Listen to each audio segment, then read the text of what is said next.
लहानपणीचा गावातील तो स्वातंत्र्य दिन. खरं तर महिनाभर आधीपासून गाणी पाठ करण्याची लगबग असायची आणि त्या एका दिवशी सगळ्यांसमोर तीच गाणी गाऊन दाखवण्याची हुरहुरी असायची.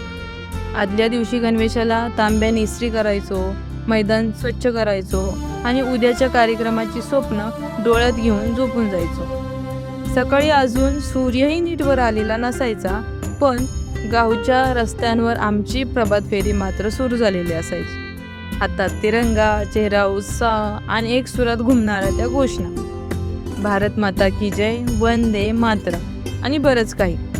कुणाला त्या घोषणांचा अर्थ किती कळत होता माहीत नाही, पण त्या आवाजातला अभिमान मात्र सगळ्यांच्या मनाला कळत होता. इंग्रजीचा अर्थ कळत नसतानाही इंग्रजीतच भाषण पाठ करून म्हणायचं.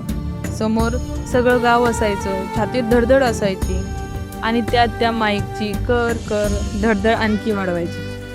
कोणी गाणी म्हणायचं, कोणी भाषण करायचं, कोणी नृत्य करायचं आणि कोणी फक्त टाळ्या वाजवत उभं राहायचं. कार्यक्रम संपला की हातात मिळालेल्या त्या 2-4 गोळ्यांचाही किती तो आनंद असायचा.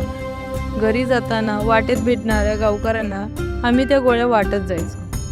तेव्हा कदाचित कळत नव्हतं की एवढ्या छोट्या छोट्या गोष्टी एक दिवस इतक्या मोठ्या आठवणी बनतील.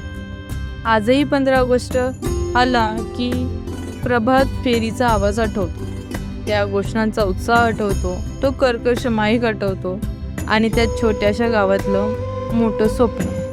कारण तेव्हा स्वातंत्र्य फक्त साजरं केलं जात नव्हतं, ते अगदी मनापासून जगलं जायचं. हो, ते अगदी मनापासून जगलं जायचं. तुम्हा सर्वांना स्वातंत्र्य दिनाच्या खूप खूप शुभेच्छा. धन्यवाद.